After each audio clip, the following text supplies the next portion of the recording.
36년 만에 개최되는 북한의 제7차 당대회가 오늘로 이틀째를 맞았습니다.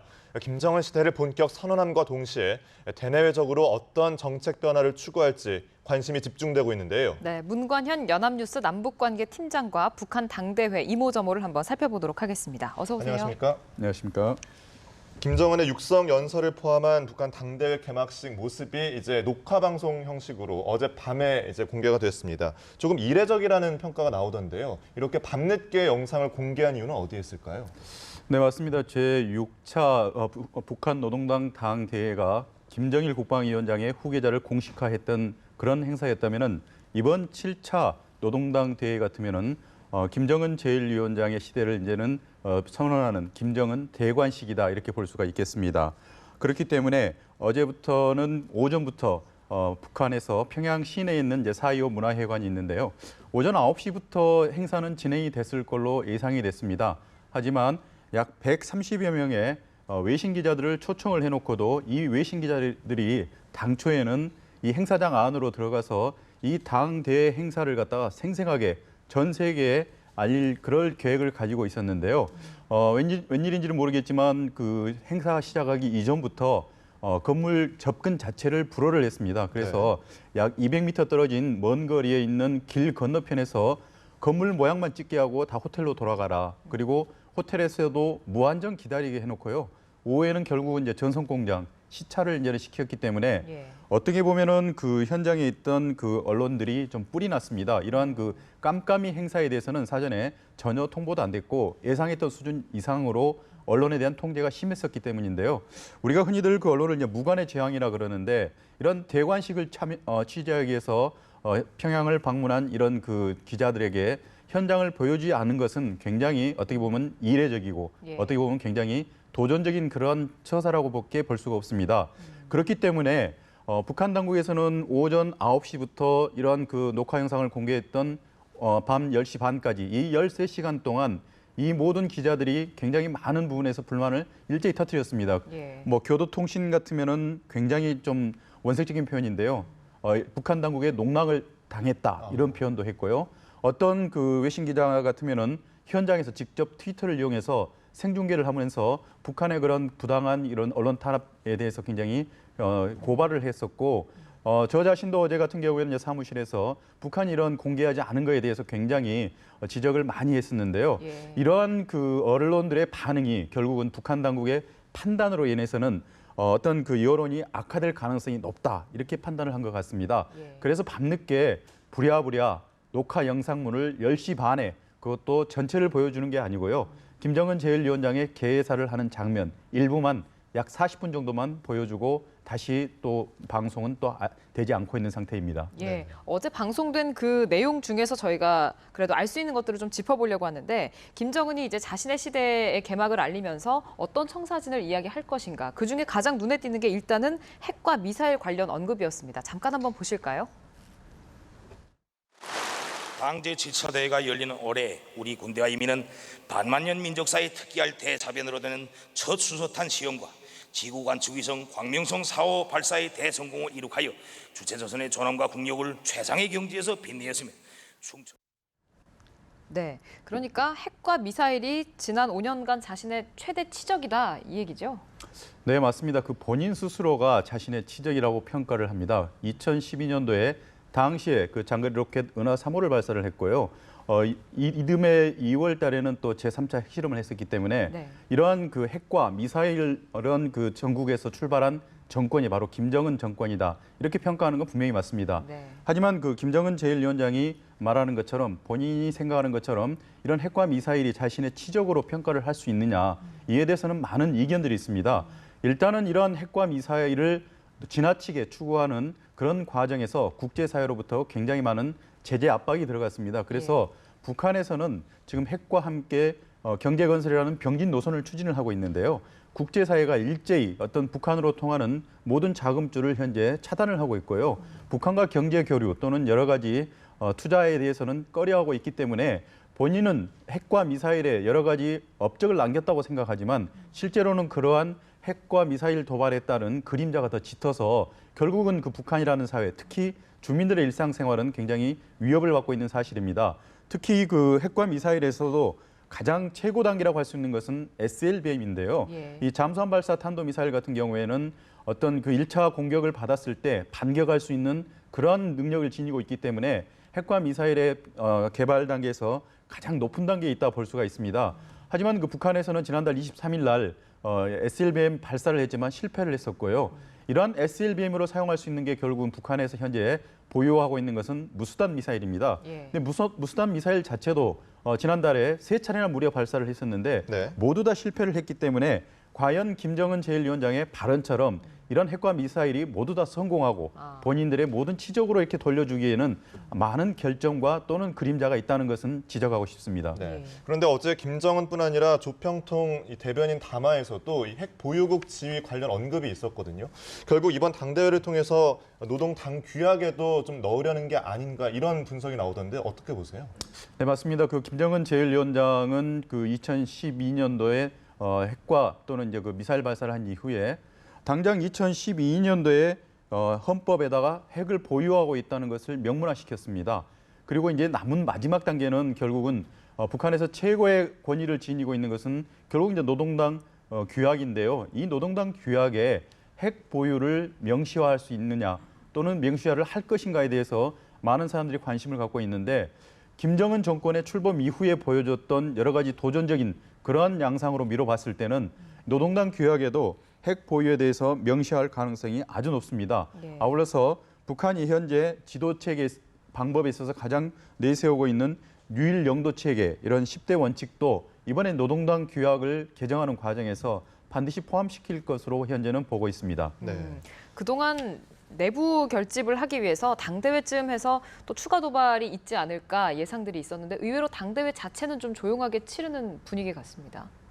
네, 지금 그 특히 북한에서는 그동안에 이제 그 풍계리 일대에서 핵실험을 할 그런 기미가 또는 예. 징후가 많이 이제 보였었기 때문에 북한이 이런 노동당 7차 대회를 전후해서 핵실험을 하고 그러한 그 경축 분위기를 이 당 대회까지 이어갈 것이 아닌가 이렇게 우려를 하는 분들이 많았습니다. 네. 그렇기 때문에 지난 6일 날 그러니까 7차 대회가 열리기 전에 이런 핵실험을 할 가능성이 아주 높다 그래서 한미 양국이 이제 정보 자산을 총 동원을 해서 북한의 그런 핵 동향에 대해서 면밀하게 감시를 했었는데요. 현재까지는 이 당대회를 하기 전에는 일단은 핵실험을 하지 않은 걸로 현재는 이미 확인이 됐고 네. 그렇다고 해서 이제 당대회가 끝난 이후에 핵실험을 또 할 가능성이 있다는 것이 많은 전문가들이 현재 우려하는 부분입니다.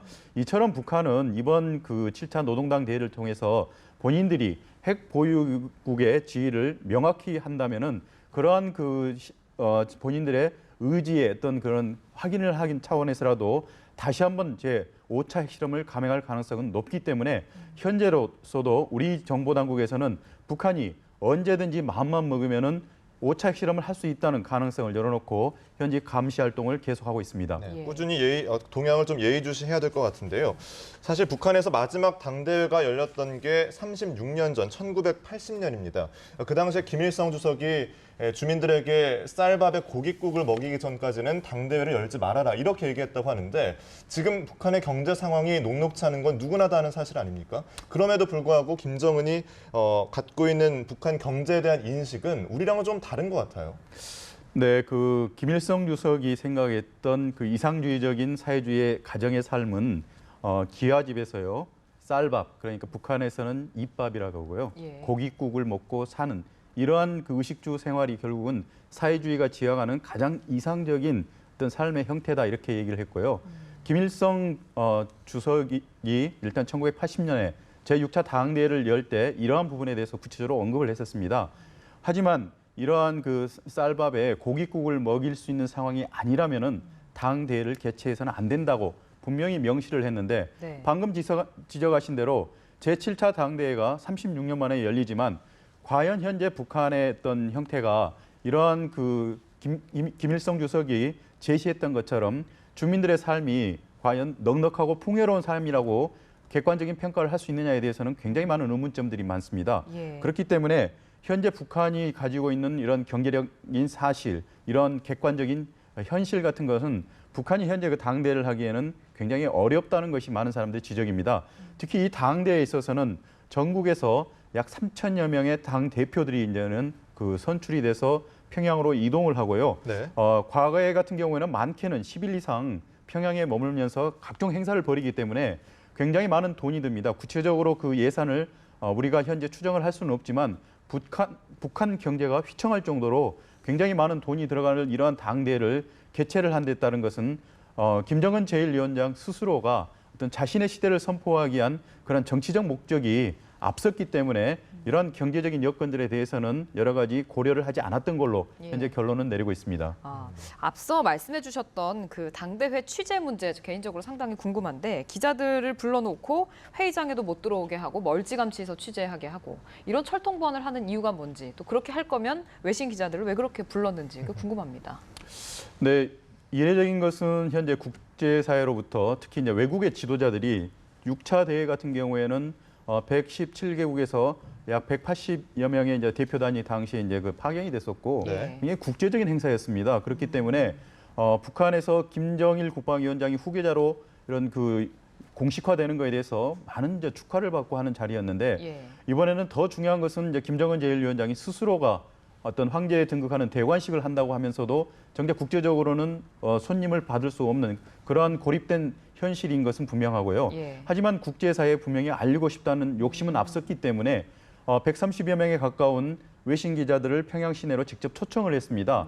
하지만 이러한 그 정작 외신 기자들을 불러놓고도 이런 기자들에게 공개할 수 있는 부분과 또는 보여주고 싶은 부분과 보여주고 싶지 않은 부분들이 많이 있습니다. 특히 김정은 제1위원장이 첫날 행사에서는 노동당 중앙위원회가 지난 36년 동안 어떻게 사업을 진행을 해왔고 또 어떤 성과들을 거뒀는지에 대해서 구체적으로 이제는 보고를 해야 되는데 이 36년간의 북한의 어떤 살림살이를 전체적으로 설명하려면은 과거 36년 전 예로 봤을 때는 김일성 주석 같은 경우는 5시간에서 6시간이 걸렸거든요. 네. 김정은 제1위원장도 비슷한 시간이 걸릴 걸로 예상이 되고 있습니다. 만약에 김정은 제1위원장이 경비가 굉장히 철통같이 지켜지고 있는 4.25 문화회관의 주석단위 위에서 5시간 이상을 연설을 한다고 했을 때 100명이 넘는 외신 기자들과 카메라 그리고 여러 가지 방송 시스템들이 본인을 향해서 이렇게 여러 가지 가동이 된다고 봤을 때는 경호 상태가 완벽하리라고는 판단을 안 했을 것 같습니다. 네. 그렇기 때문에 이런 경호상의 문제가 가장 컸던 것이 아닌가 이렇게 볼 수가 있고요.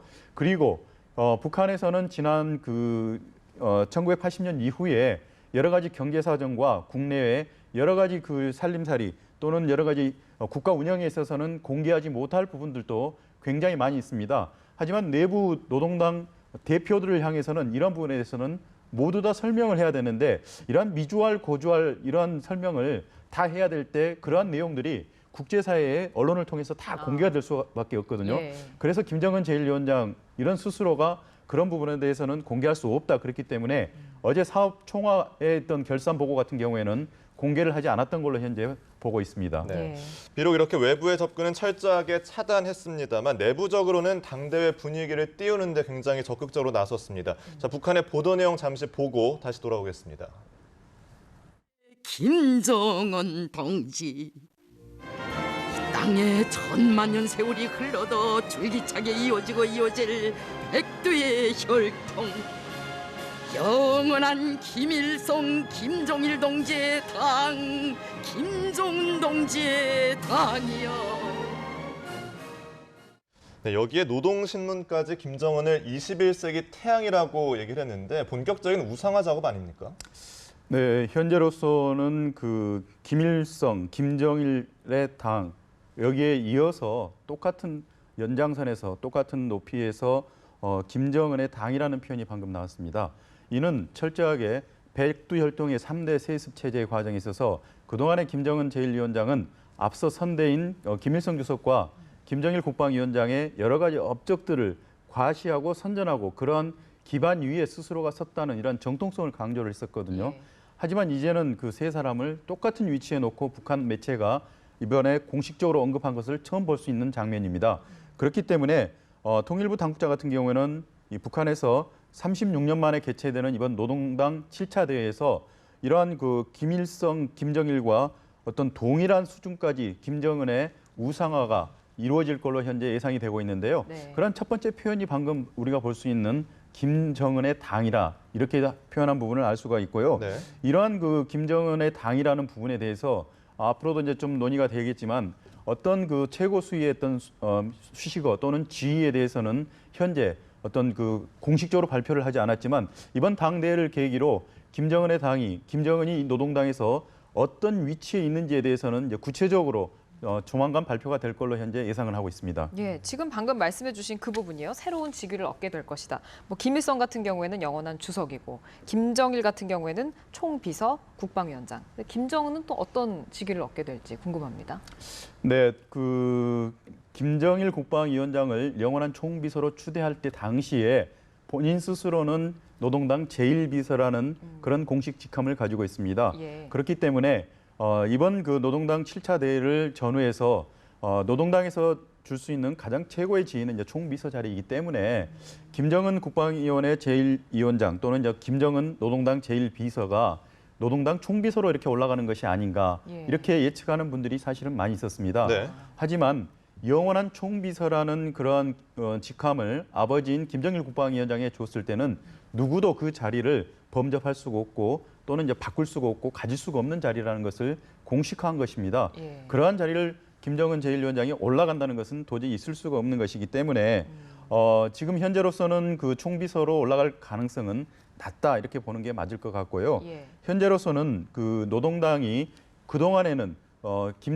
제6차 노동당 대회 이후에 북한에서는 굉장히 심각한 경제난 그리고 여러 가지 자연재해를 겪으면서 비상체제로 운영을 됐습니다. 그것이 김정일 국방위원장 시절에 선군 정치라는 것을 통해서 국가 경영이 비상체제로 운영이 됐던 것인데요. 이제는 이런 군에서 당으로의 정상적인 국가 운영 시스템으로 복귀되는 계기가 바로 이번에 노동당 7차 대회입니다. 예. 그렇기 때문에 현재 노동당에서 가장 그 최고의 권력과 권위를 지니고 있는 기관은 노동당 중앙위원회거든요. 네. 그렇기 때문에 현재 그동안에 폐지가 됐던 노동당 중앙위원회 위원장 이 자리가 김정은이 가질 수 있는 가장 높은 자리가 되지 않을까 이렇게 예측하는 예. 분들이 많은데요. 실제로 김정은 제1위원장은 할아버지인 김일성 주석의 것들을 또는 김일성 주석이 했던 또는 그 보였던 외모 여러 가지 또는 제스처 같은 것들을 따라서 하고 있는데요. 네네. 실제로 김일성 주석이 이런 노동당 중앙위원장을 직위를 지니고 활동을 했었습니다. 그리고 1966년도에 바로 이 직위를 폐지를 했었는데요. 이러한 그 이미 사문화된 조직을 갖다 살려내서 결국 이 자리에 오르지 않을까 이렇게 예측하는 분들이 현재 많습니다. 네. 네. 또 어떤 새로운 지위를 만들어낼지 좀 지켜보도록 하고요. 또 하나의 관심거리가 이제 당 지도부 개편 문제입니다. 일각에서는 세대 교체, 대대적인 물갈이가 이루어질 수 있다 이런 관측도 나오고 있는데 지금 황병서와 김영남이 버젓이 주석단의 모습을 나타냈는데 이건 어떻게 해석해야 됩니까? 네, 어젯밤 그 조선 중앙 텔레비전을 보면은 김정은 제1위원장이 이제 화면에 나타났는데요. 김정은 제1위원장의 오른편으로 김영남 최고인민회의 상임위원장 그리고 왼편으로는 황병서 인민군 총정치국장이 앉아서 개회사를 하는 모습을 우리가 볼 수가 있었는데요. 네. 결국은 현재 북한에서 노동당 정치국 상무위원이 3명인데요. 이 세 사람이 결국은 노동당 상무위원들입니다. 이러한 그 가장 높은 상무위원들 3명이 앉아서 그중에 가장 중심이 되고 있는 김정은 제1위원장이 어제 개회사를 선언하는 모습을 볼 수가 있었는데 그동안에는 올해 이제 90이 가까워가는 김영남 상임위원회 최고인민회의 상임위원장이 이번 노동당 7차 대회를 계기로 이제 현직에서 물러나고 또 다른 사람이 그 자리에 올라감으로써 새로운 세대 교체가 이루어지지 않을까 이렇게 예측하는 분들이 많았는데 일단 김영남 상임위원장이 건재한 걸로 봐서는 김영남 상임위원장의 교체 가능성은 현재 낮다 이렇게 볼 수가 있겠습니다. 그렇기 때문에 어제 이제 그 집행위원회 39명의 명단을 발표를 했거든요. 여기에 보면은 굉장히 김정은 시대를 이끌어갈 새로운 그런 권력자들, 새로운 신진 세력들이 많이 포함되어 있는 걸 볼 수가 있겠습니다. 네. 기존의 권력자들도 물론 포함이 되어 있지만 거기에 이어서 리수용 외무상이나 또는 이번에 핵과 미사일 도발에 했던 주도를 개발했던 조춘용 또는 박도춘 이러한 사람들도 역시 많이 전진 배치가 된 점으로 미뤄봐서는 김정은 제1위원장 시절은 앞으로는 이러한 핵과 미사일을 개발하는데 또는 도발하는데 성공적인 역할을 했던 그러한 인물들 위주로 일단은 김정은 체제가 이끌어갈 걸로 예상을 하고 있습니다. 예, 알겠습니다. 마지막으로 당대회를 통해서 대외 메시지를 어떻게 던질 것인가. 특히 우리가 궁금한 건 대남 정책, 어떤 통일 정책이 제시될 것인가 이 부분이거든요. 어떻게 예상하시는지요?